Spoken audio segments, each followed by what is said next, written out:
Hello ladies and gentlemen, my name is Trilby, and every Monday or Tuesday I take a movie-related vlog request from my patrons. So, what have we got this week? Anonymous asks, what do you think of the success of Deadpool, and what do you think this means for R-rated movies moving forward? First of all, the success of Deadpool is unprecedented. If you look at its $130 million opening weekend, you will see that it made more money than all of the Spider-Man movies except for Spider-Man 3, Iron Man 1 and 2, Batman Begins, every single X-Men movie, and all of the Superman movies, including Man of Steel. And Man of Steel was plastered with Christopher Nolan's name after his success with the Dark Knight trilogy, which was a multi-billion dollar franchise. So Deadpool's success is a huge surprise.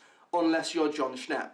Deadpool, though, is something that has built up so much steam that it's going to explode. I think it's going to be. It's going to slaughter it. I'm predicting 100 million. Wow, opening weekend. And let's not forget that Deadpool is an R-rated movie, which means that it does significantly limit its audience, young teenage boys and girls who would most likely go and see a comic book movie. So the fact that in the face of all of that, it still managed to outgross all of these other films is absolutely unprecedented. But if you think that Deadpool was a success just because of its R rating, then please do everyone a favour and do not invest in the Hollywood stock market. I think that Deadpool's R rating played a factor, but in its own context, not in a broader cultural context. Deadpool is a notoriously adult character. He's got a lot of violence and gore and swearing and sexual innuendos and everything, so the R rating is appropriate to his character. And if you just slap on an R rating to say Batman or Spider-Man, there are characters who do deserve an R rating, like the Punisher, like Daredevil, like Jessica Jones. However, those have found a new home on Netflix and are doing very well. But to everyone out there saying that Batman would be so much better with an R rating,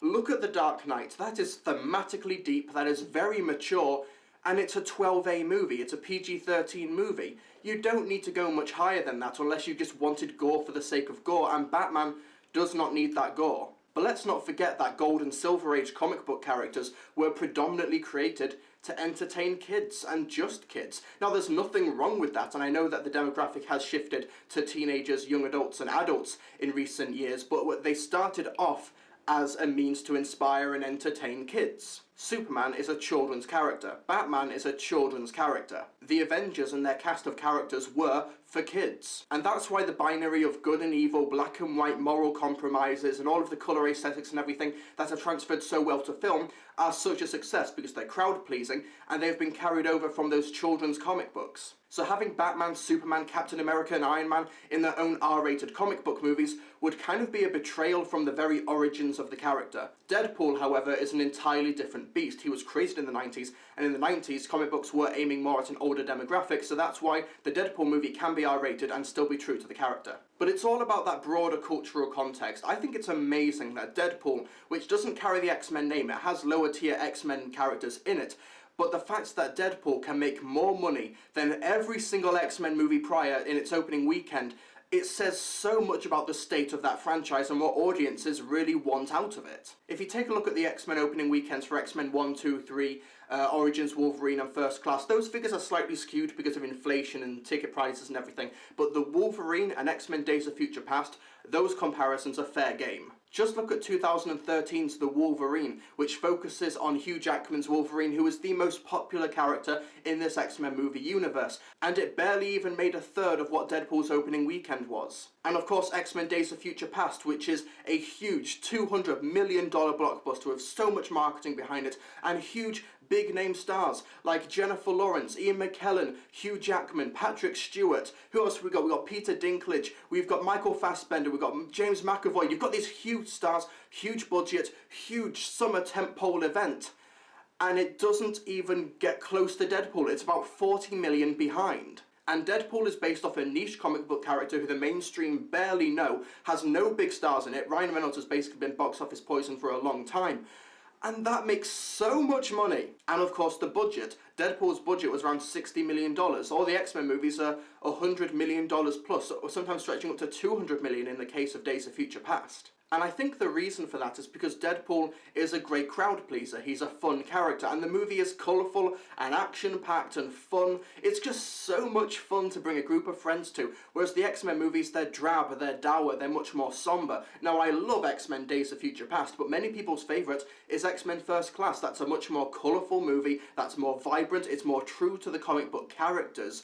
And that actually translated a lot better to audience members. Remember, the X-Men started off as characters for kids, that binary, those colours, the simplistic morals, and that is why X-Men First Class is considered many people's favourite. But of course, with movies like X-Men First Class and of course The Dark Knight, you take those simplistic morals, you don't change much about them, but you go deeper into them. And another interesting factor to consider is the pre-release hype, the name recognition, and of course, the reviews when the movie came out. Because another movie opened the same weekend Deadpool is, and that kind of flopped on arrival, and that was Zoolander 2, or Zoolander number 2, or Two-Lander, or... You know a movie's bad when they don't even know the frickin' title of the movie they're selling to you. And I remember that the trailers for Deadpool and Zoolander 2 came out at around the same time, and they were of course franchise movies that were preaching to the already converted.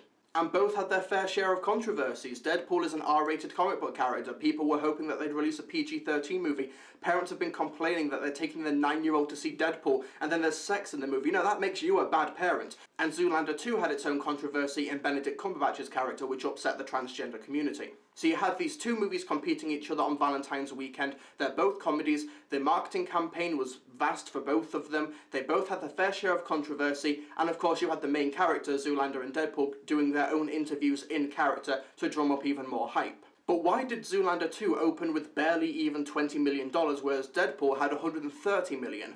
Well, the reviews for Zoolander 2 were unanimously bad, and the reviews for Deadpool were unanimously good. In an increasingly connected world where everybody's on Facebook, everybody's on Twitter, everybody's at least online and can be exposed to these levels of hype and this word of mouth, reviews and word of mouth are contributing more to a movie's success by the day. Last year we had Jurassic World and Furious 6. Nobody expected them to open big. Nobody expected them to be billion-dollar movies. They were expected to do well, maybe crack 600, 700 million, but not billion-dollar movies. And in Jurassic World, it had the highest grossing opening weekend of all time. And the box office analytics, which were predicting the opening weekend, were way off by hundreds of millions of dollars. Before the negative reviews came in, Fantastic Four was projected to open at around $40 to $45 million, but once the negative word of mouth started coming out, it opened to $25 million and it was considered a massive flop for 20th Century Fox. So I think another factor to Deadpool's success was just the insanely good buzz that was surrounding it. Reviews came out a week before the movie did. They lifted the embargo early, which showed confidence, and the early reviews reflected that. And another factor to consider is Deadpool's budget. It was created for like less than $60 million, and it is outgrossing the $220 million Man of Steel, the $200 million X-Men Days of Future Past. It is kind of proving that mid-tier movies can be successful. In recent years, we've been seeing mid-tier budgeted movies around $60 to $100 million kind of fall by the wayside. These movies just aren't being made anymore, and those creative teams are moving to television, they're moving to Netflix, they're moving to Amazon, because they weren't quite getting the level of success that Hollywood wanted them to. But Deadpool opens and just blows everybody away. Those type of profit margins, such a low-cost movie for such big profits, is only really seen in the horror genre. But of course there are always going to be anomalies to this. For example, Transformers gets a notoriously bad word of mouth, but makes billions of dollars. There are always going to be anomalies. There's no set system, there's no set formula to creating a box office hit in the entertainment industry. For example, Mad Max Fury Road had a lot of these things going for it, like Deadpool, where it had great reviews, great trailers, great word of mouth, and yet it didn't quite make the success that Deadpool did, despite also having an R rating. With Deadpool, you basically had this perfect storm of brilliant hype, a great movie, great word of mouth, great marketing, a low budget which also reflected the sensibilities of the character that it was based off of, and you have a massive money maker, you have a massive cultural institution, and Deadpool is going to be now a recognizable big name brand in years to come. It wouldn't surprise me if 20th Century Fox treated Deadpool as their new Wolverine or new Iron Man, in the sense that they build an entire cinematic universe around this character and use this character as a springboard to introduce other lesser known characters to have their own franchises and their own box office success, like Cable, Bishop, or Domino. Deadpool's success is an anomaly, and of course Hollywood are going to take notice of that success, but hopefully they don't learn the wrong lessons from it. Hopefully they don't greenlit R-rated comic book movies just because Deadpool was R-rated and was a hit. That is the wrong formula to learn from. And hopefully comic book adaptations learn the lesson that sometimes in order to be a success and to resonate with audience members, you need to lighten the hell up. It wouldn't surprise me if in the coming weeks we learn that Wonder Woman is going to be having reshoots in order to just incorporate a slightly lighter tone.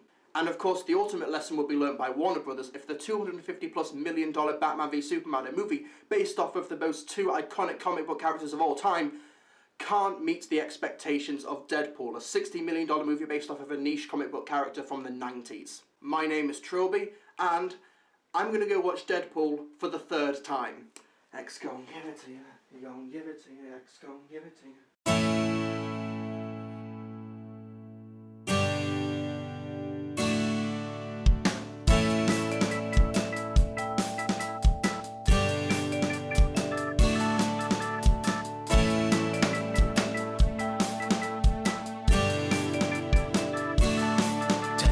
Chobi, ta ta ta chobi, ta ta ta chobi, ta ta ta chobi.